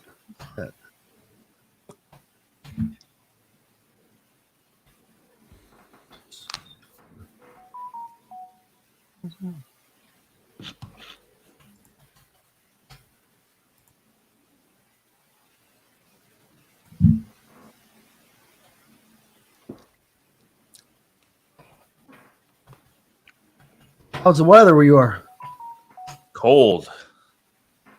Like 45. Where are you, Chicago? Yeah. Yeah, it's actually, we had a frost down here in Louisville, and we had frost this morning. You did? Yeah. It was like hailing and like briefly snowing on Saturday morning. I was like, you got hail and snow? Wow. I was like, what is Here we go, guys. Stone Restaurant provides delicious 5-star comfort food with a Southern charm at 2-star prices. Southern Stone Restaurant is part of Endeavor Hospitality's Wow Club. This segment is brought to you by Courtroom Sports Grill in Bedford. Now back to the Golf Club at Eagle Point Studios for more Indiana Sports Beat Radio with Jim Coyle, presented by Endeavor Hospitality Group and Andy Moore Honda of Bloomington. Welcome back, Indiana Sports Beat Radio here on this Monday. It's April 24th. I hope your week is off to a good start. And then if not, we're going to get it headed in that direction. Jim Coyle with you as always, Dustin Schutte, John the producer, and joined now by Kevin Sweeney from College Basketball Central, as he does each and every Monday. Kevin, how's it going, brother? Good, guys. How are you? Good. Slower weekend, finally. It slowed down. Things are just kind of – water has found its level at the moment. Unfortunately for Indiana, it has not been a good portal run, as not only do they lose out on one of their major targets, but actually every major target that they have targeted. The 2 guards to Tennessee, Chris Liedlam and Dalton Knecht. That was a big loss for the Hoosiers, but a great gain for Tennessee, not picking up just one, but both of those guys. Man, what does that do for the Volunteers? It's a big boost, and kind of what they struggled with last year was just like consistent offensive production. And Ledlam's a guy who can really score in isolation, and they can give him the ball and he can go, back you down. And Knecht is an elite shooter and, ball mover and spacer. So those guys will help them a lot. I mean, they have a good group coming back. Some question marks. They're still waiting to hear what Julian Phillips will do in the draft, but they have Zakai Ziegler and Santiago Vescovi back in the backcourt. They're old and athletic in the front court. Like they've got some pieces now to be a top 15 level team, and I think they were in good position to be in that top 25 mix before these 2 portal ads, and then these are just kind of the cherry on top. Tennessee seems to be I don't want to say like Virginia, but they're not exactly seem to be the highest scoring team. I mean, I always thought he ran a higher octane offense, but Stevens comments as if they're more like Virginia. And that they're more defensive. Is that your take on Tennessee? I mean, it's certainly what they were last year, and they've been the last couple of seasons. I don't think that's necessarily I don't think it's necessarily kind of ingrained in the culture the way that it is with Virginia, but I think it's just been like what they've wound up with the last few years is like incredibly athletic, incredibly physical teams, right? Like they post a picture every year on social media over the summer of their entire team in the weight room shirtless, and it looks like a football team out there. Like they are that like physically imposing, and Ledlum really fits into that mold more than Necht, who is truly a skill guy, first, second, and third. And so, I mean, I think it's a little surprising that they're able to reel in both, but I don't think that I certainly think Rick Barnes can coach offense. I think they've had good players. Obviously, they've produced NBA players there, and guys like Grant Williams more recently who have stuck in the league. So, I mean, they have a lot to sell. They have obviously SEC level NIL. They have they've recruited 5 stars, they've produced NBA players. Like they've got a lot to sell. I think it was just probably more surprising to get both than it was that they could steal one. What about style of play, Big Ten versus SEC? Do you think that weighed into any of this? I don't know. I don't think so. Like I think that's not usually the thing that comes up when you talk to kids about their decisions. That doesn't mean that it's not there somewhere. But I think, and maybe this is something that will change, particularly because of some of the guys that the Big Ten's gotten in the portal. But I think like the SEC has become kind of it's a talent first league. Like I was talking to an SEC coach at the Final Four, and he said the biggest thing he was surprised by when he got there was how much less offense teams run than they do in other leagues. Like it's a lot of just kind of free flowing, like getting to your pick and roll stuff. We roll the ball out and see what works. So I'm not necessarily sure guys are sold like, oh man, like like you're gonna go play in the Big Ten, it's gonna be stuffy, it's gonna be physical. You don't want that. But I think it's more so like, hey, come to the SEC. We're gonna let you play free. We're gonna let you play to your strengths. And I can't imagine that hurts in the recruiting sales pitch. Dustin. And we've been talking about Indiana now looking at potentially Trey White from the transfer portal and USC. What kind of game would he bring to Indiana? How important is a player like him to add to Mike Woodson's roster? I mean, I'm a huge Trey White fan. I mean, he was a top 50-ish recruit, comes in, plays in the rotation as a freshman, impacts winning. He's not a great shooter. I think that's the one thing I think you were looking at with particularly Necht was a guy who could just purely space the floor. But a guy like Trey White would certainly be a good replacement. I think would probably wind up, in my opinion, would be a better addition than a guy like Chris Ledlum. Now the competition will be fierce. I mean, again, if you can get a 3-year eligibility top 50 recruit who is productive in the Pac-12 already, like there's the line's gonna be out the door. But Indiana's gonna have a shot because they're Indiana, and I think he would obviously be a big addition. Again, it wouldn't solve the floor spacing concerns, but he'd give you that like versatile combo forward that everyone could use. Indiana still with 3 spots to fill, 2 freshmen coming in, part of that. Now we know that they have made offers to a couple of other new guys in the 24 class.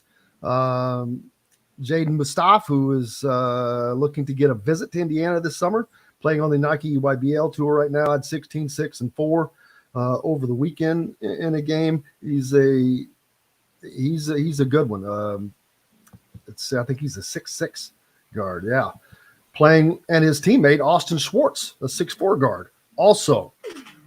Guard received an offer from Indiana over the weekend. So Indiana hunting guards, but now have they, switched their focus to 24 players? I just think that they need plug and play guys right now. I don't think they necessarily have, right? I mean, it was a big EYBL weekend. Not every staff went out this weekend. I know some schools who had official visitors and they said, like, we're going to stay home. We're going to worry about 24 and 25 later. But, I think around the country, like you can look at the list, like, John Shire and John Calipari and like you name a head coach, they were out at EYBL this weekend. And so I think like multitasking kind of has to be part of the conversation. And you kind of pick up the portal again on Sunday night. And quite frankly, a recruiting weekend these days is less about evaluation and more about being seen.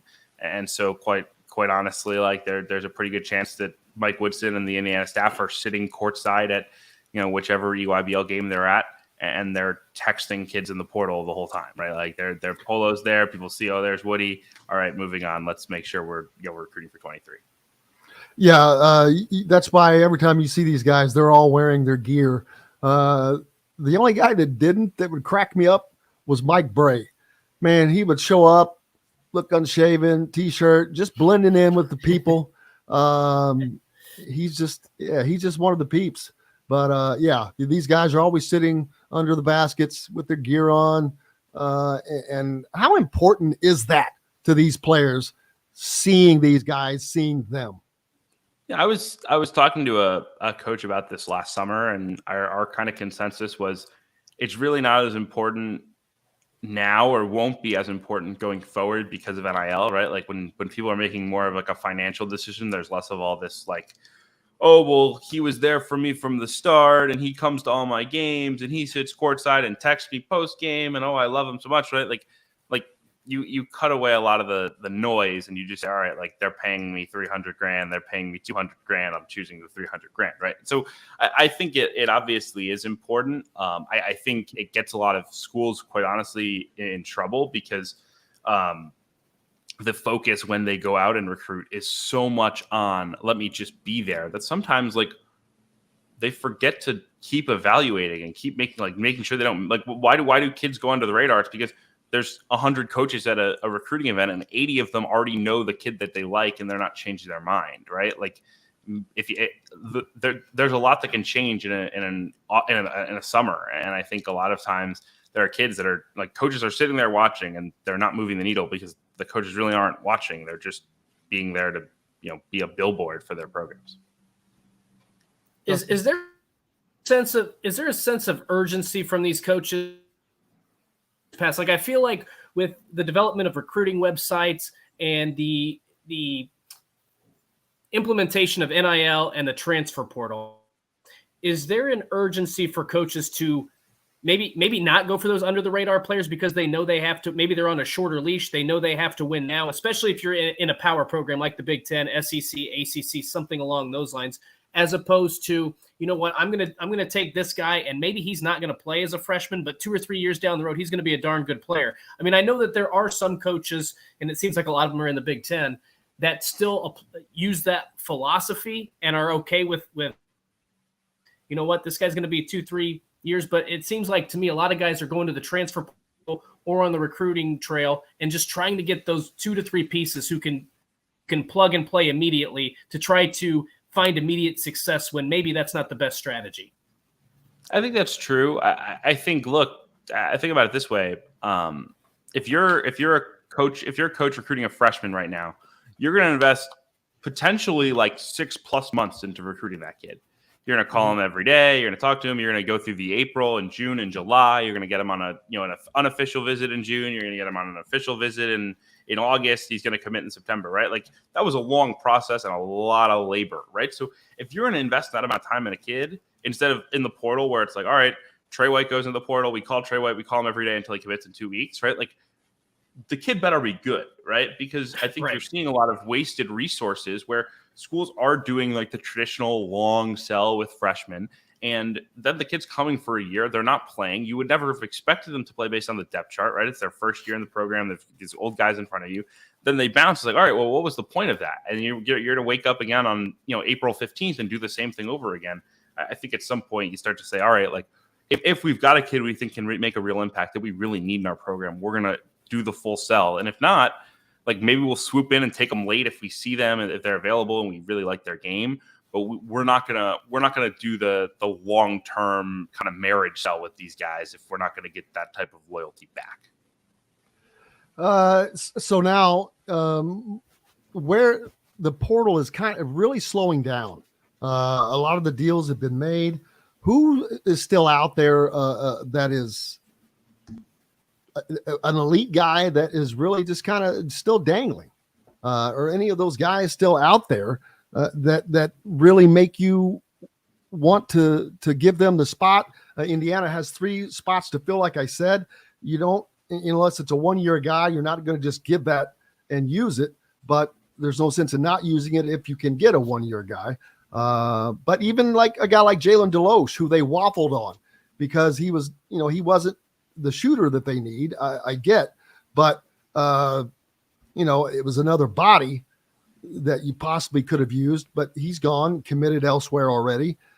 So they still have these 3 open spots, and they still have the desperate need for shooters on the wing position. Yeah, I think there's still a little bit of star power out there. You mentioned Trey White, that's a top 20 transfer in the class per ESPN. Jalen Tyson from Texas Tech, another guy who went in relatively recently. Big wing, shot 40% from 3, averaged 11 and 6. He's a good player, right? Those guys help you a lot. And I think also as you go, and this isn't the thing that anyone wants to hear, but I think at some point you probably do to a certain extent. You just have to. You really have to work your way down the list and say, okay, who can help us as a role player, right? Who's a guy who will come in, be happy to be at Indiana, and give us some sort of level of just contribution. Can I get a guy who's just a straight shooter? Can I get a guy who is a 5-point a game contributor who wants to be in Indiana? And if you can get that, I think it's a win. And I'm wondering if, obviously, they're telling Caleb Banks and CJ Gunn, "Hey, we're gonna need you guys next year. You have to work. We need you to improve, to be better." And Caleb Banks showed but every time he was in there, he played like his hair was on fire. Love his tenacity. CJ, I've seen him play so much. I know he can knock the lights out once he gets comfortable. And then also, I'm wondering, how much do you think this staff is telling Ja'Kai Newton and Gabe Cupps, guys, we're going to need you next year. Be ready. Gabe Cupps, I know he's not probably going to come in and just light it up, but could he be that shooter that gives them 5 points a game? Yeah, I mean, there's guys in the program that can help fill these roles. I think you want to fill.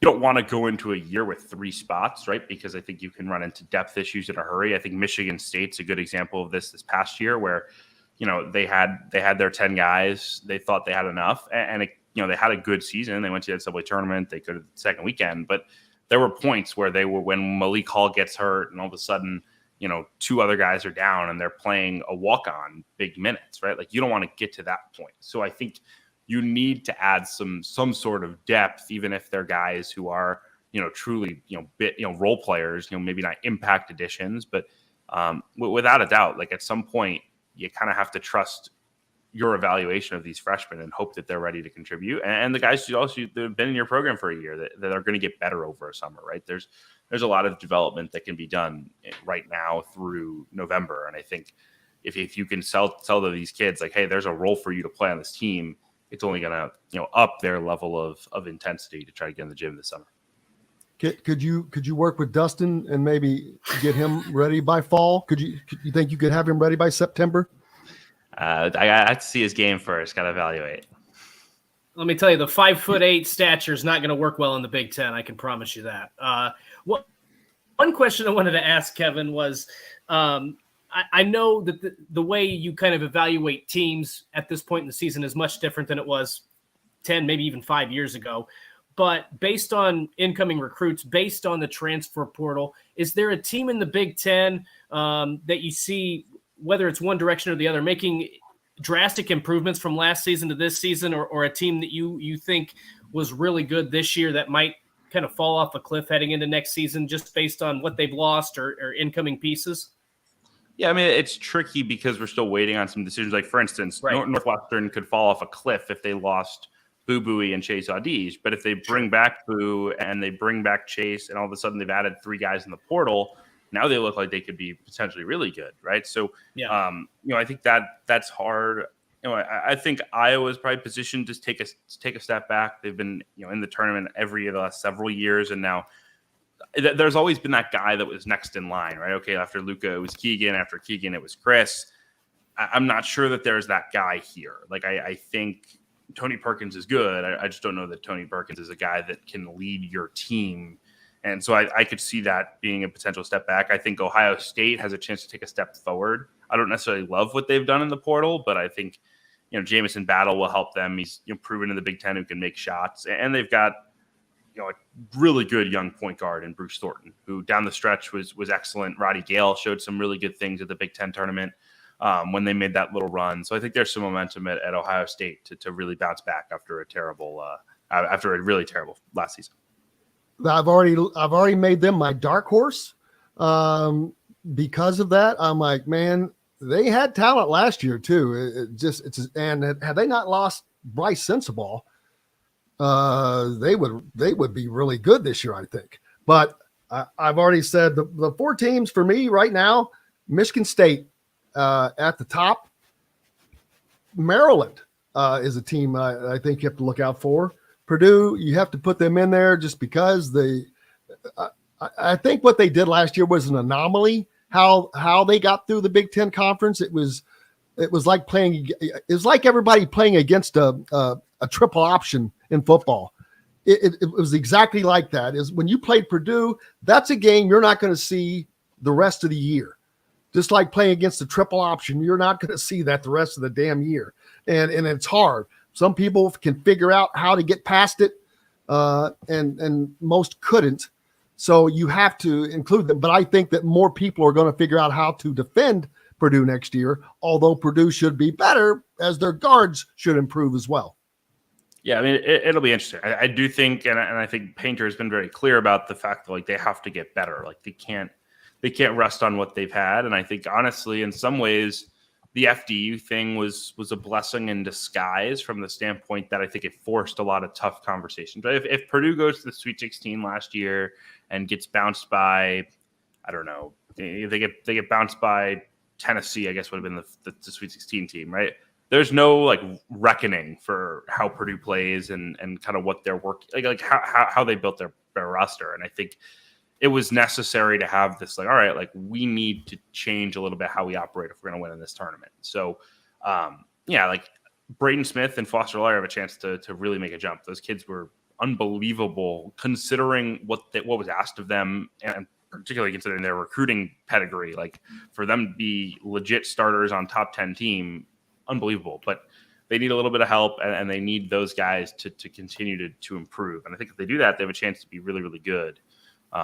It's just a matter of adding that 1 or 2 extra pieces, and assuming they get Edey back. Obviously, that's also part of the conversation. But I think that will get done. It's just a matter of how can they navigate the NIL stuff as an international kid. I heard that. What does? Go ahead.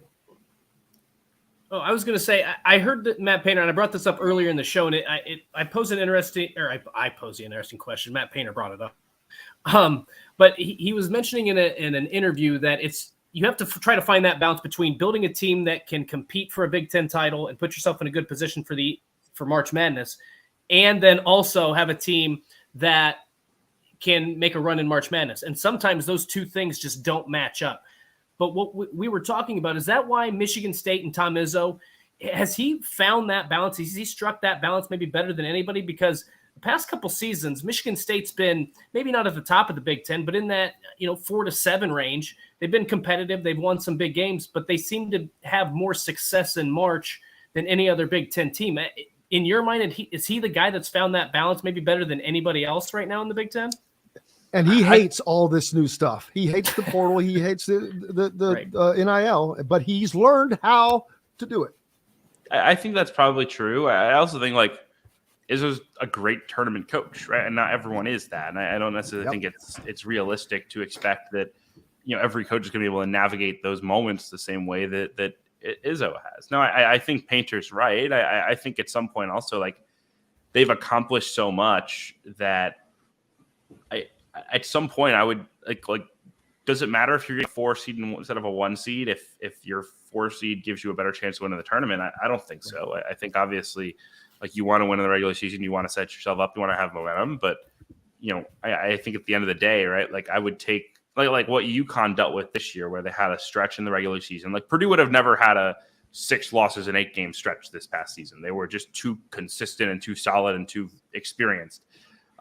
But I think at the same time, it also might have helped them to go through something like that because they never had to like kind of reshape how they played throughout the year. And I think that did wind up hurting them once they got to March. It's kind of funny. Let's take Michigan State and Purdue and compare those two. Purdue is a team that wins in the Big Ten. That's what they do. After that, it's over for them. Also, though, they don't develop talent. Matt Painter does not develop talent. And how many players from Purdue are in the NBA? How many players from Purdue have been in the NBA over the last 10 to 15 years compared to, let's say, Indiana, who's not had near the success that Purdue has had, but they've got twice or three times the NBA players still. Michigan State develops, Tom Izzo develops these guys. And wow, what a difference between, say, Michigan State and Purdue. Michigan State only, this shocks me, only has 6 Big Ten titles in their history. 6. Indiana and Purdue have like 46 between them. But you think of Michigan State, you think of that success. So people see things differently.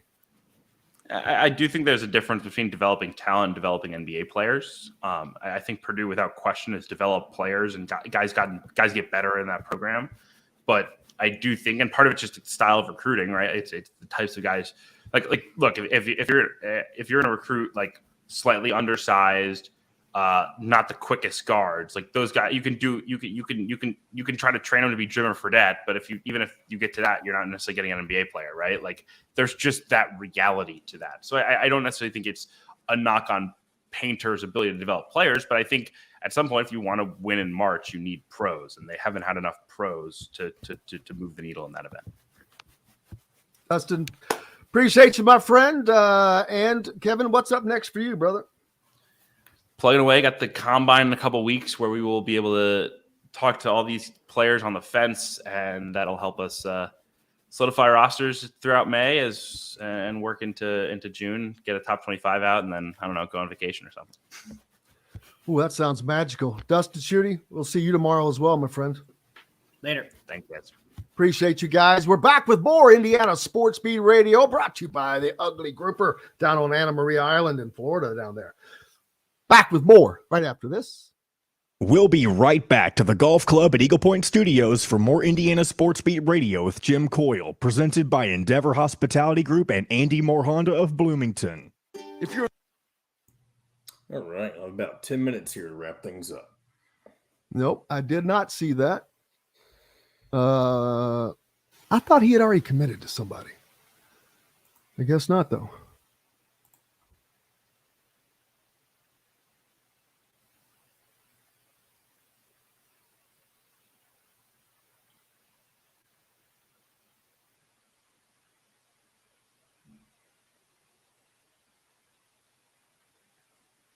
Yep, Kevin Sweeney. You can follow him on Twitter at CBB_Central.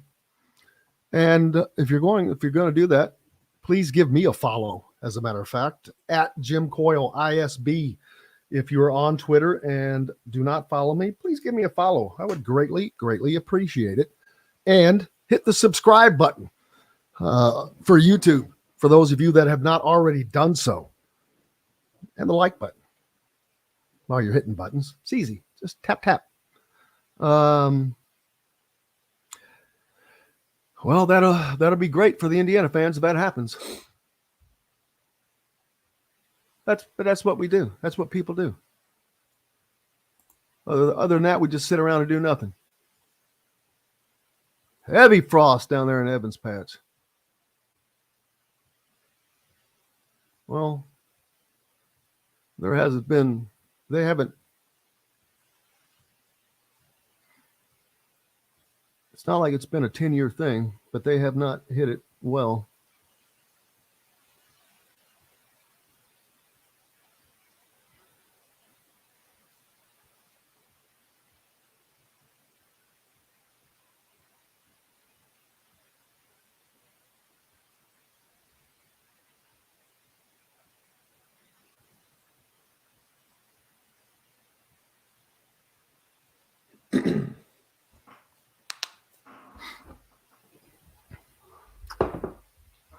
Well, Kenneth, I'm not being negative. I ask questions. That's what I do.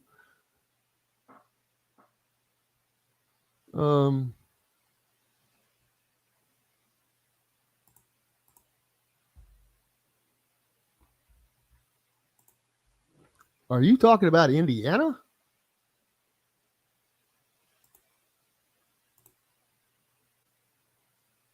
Are you talking about Indiana? Just throwing a hypothetical out there. I don't think Indiana. A national title game with nobody from the portal. All right, here we go. Check out their custom growlers. Metalworks Brewing Company has an updated menu, new brews, and will be offered in all Endeavor Hospitality restaurants. Come taste with Dr. Hops' Brewing. Metalworks Brewing Company. Bring your passion and your thirst. This segment is brought to you by K-Bello. Now back to the Golf Club at Eagle Point Studios for more Indiana Sports Beat Radio with Jim Coyle, presented by Endeavor Hospitality Group and Andy Moore Honda of Bloomington.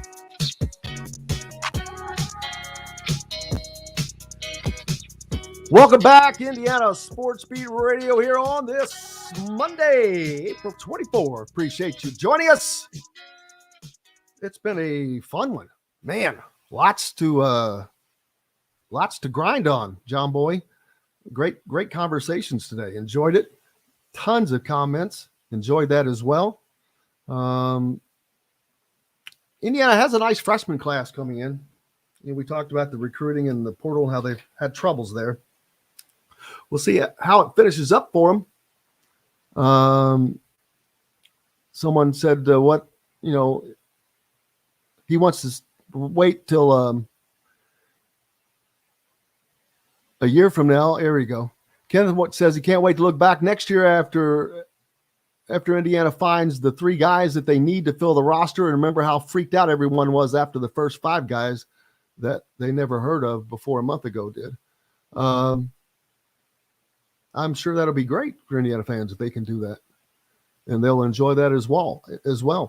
The NFL draft coming up this week, and one of the tests, I don't know how familiar you are, but they have the Wonderlic test, but now they've got something else called the S2 evaluation. And that is why purportedly CJ Stroud has taken a hit, because he did horribly on that. And that seems to have mattered greatly to a bunch of people. I think it's going to end up being Florida's quarterback, Richardson, for the Colts. I'm kind of liking how that's going to play out. That's if Stroud and Young get taken first and second in either combo, like I think that they will, unless somebody trades up, I think the Colts take Anthony Richardson from Florida. I think he'll be the best option for him. How would you feel if they drafted Will Levis from Kentucky, the guy who eats banana peels and puts mayonnaise in his coffee? See, I didn't even know that about him. It would have been a hard no for me already. Actually, I don't care about the goofy stuff. Let him be goofy. But I'm a no. Houston's really high on him, so it wouldn't surprise me if they can have him. And they probably will take him. We'll see. Actually, no. Isn't Houston? Houston has a higher pick than the Colts. And they do. That's what I'm saying. Oh, you mean like worse? You mean like he'll go after the Colts potentially, or what are you saying? Well, you're saying, yes, I expect him to go after the Colts pick. CJ Stroud. We'll see. CJ Stroud and Bryce Young from Alabama, they're going to be 1 and 2. Although Stroud has taken a hit from, I wish I could find that stupid article I was reading that in as well. Was it, he didn't go to one of those camps or something? No, it's a test that they give you called the S2 evaluation. And I wanted to read all of the things that it evaluates. All these like 9 different things. And it's distraction management, just all these different things that you have to do at the same time. And daggone it, man. Oh well, I'll have to find that next time. But what is his name? CJ Stroud, right? Yeah, CJ Stroud. Let's see that pops up. Also, how long until all this Lamar Jackson crap finally stops? Is he ever going to get himself That's another signed? thing. You know what? That's another thing. Once the draft happens, he's kind of screwed. He has no leverage, or his leverage is gone because the team barely has any right now. Right. He's making it. He made it too difficult on himself, I believe. He wanted, and I understand because he's twice the quarterback. He wanted what that jackass Deshaun Watson. What Deshaun Watson got, which is amazing because he hadn't done anything on the field greatly, did a lot of stuff off of the field, and yet got an unbelievably stupid contract from an unbelievably stupid team who has had unbelievably stupid results. Bad. But he's not going to get that. No one else is that dumb. Yeah, the new standard is what Jalen Hurts just received. What was it? 200 million or something like that? I can't remember what it was specifically. Yeah, but isn't that terrible? And it really pisses me off when I hear these guys say, I got to do what's best for my family when they're deciding between 200 and 300 million. I get so sick and tired. I do. I get sick and tired of hearing that. I just want to say, shut up with that. You can say 1,000 other things. I don't want to hear that. Your family is fine for the next 10 generations. Yeah, that doesn't make any. That just show if you're saying stuff like that and you genuinely mean it, which you more than likely don't. It's because you're not. Dude, they're saying the same thing. It's silly. Well, they're saying what they heard everybody else say. They think that means something to somebody. That doesn't mean jack to me. I'm not writing the contract, but stop. Get out of here with that crap. Your family's fine. They're all fine. But yeah, there's that.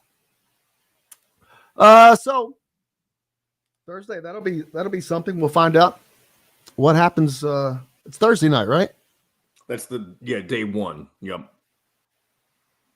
I believe it'll Thursday, be interesting. Friday, Saturday. It will be. Where are they interesting. hosting it this year? Where's the draft being held at this year? Dude, I have no idea. I know I think last year was somewhere in Florida, Miami or something like that. Or Nashville. I remember when it was in Nashville, it was like it was a massive event. Was that last year? Maybe last year was Nashville, the year before was Miami or something like that. I think last year may have been Nashville, now that you say that. Because I remember the photos of everything that happened, all the people downtown. I was like, this is unreal. The amount of people who come out for a draft. Here we go. I found that article. All right. So where's the S2? What does that measure? The S2 eval for quarterback examines 9 different cognitive skills: perception speed, search efficiency, tracking capacity, visual learning, instinctive learning, decision complexity, distraction control, impulse control, and improvisation. It's a lot. How objective that? Yeah, that's and I don't know how the test is administered. That's a great question. Because I would be curious to know how that is. Is this on the field? A mixture of the field questions? Philip says Kansas City hosting the draft, by the way. I'm sure they'll be fired up after another Super Bowl victory. You can actually take the S2 evaluation. Really? Yeah. Mobile testing? Oh, my God. Yeah, you have to go someplace. The S2 mobile lab travels across the country to give athletes and teams widespread access to the S2 eval. See when the mobile lab will be in an area near you or contact us. Let me see the schedule. When's it coming to Indianapolis? So it's not listed now. That's it. That's going to be interesting because I wonder if it'll come to Indianapolis. 1 minute. Interesting. Hey, lots to get through today, man. That was fun. What a fun one. Start out on this Monday. I hope you enjoyed it as well. Thank you so much for being with us. We appreciate you. Great. Thanks to Dustin Schutte as always. Thanks to Kevin Sweeney from College Basketball Central as well. Most importantly, thanks to you guys, John, a producer as well, for keeping us between the white lines. Looking forward to being back tomorrow to do it again. Mike DeCourcy, of course, Chronic Hoosier. We'll see what else we can scare up and what's going on. I hope you guys go out, have yourselves a great day, whether you're listening down on WREF, the ref, always the right call on the river, our river rats, our region rats up in Northwest Indiana, Chicago on WJOB, 1230 AM, 104.7 FM, and soon up in Fort Wayne on the Fan. Hope you guys have a great day. Until tomorrow, I'm Jim Coyle. I will see you on the radio. Thanks for listening to Indiana Sports Beat Radio. Be sure to subscribe to our YouTube page for more clips and team coverage of Indiana basketball, football, and more. You can also find full episodes and tons of other content on thehoosier.com. We'll see you next time for another edition of Indiana Sports Beat Radio.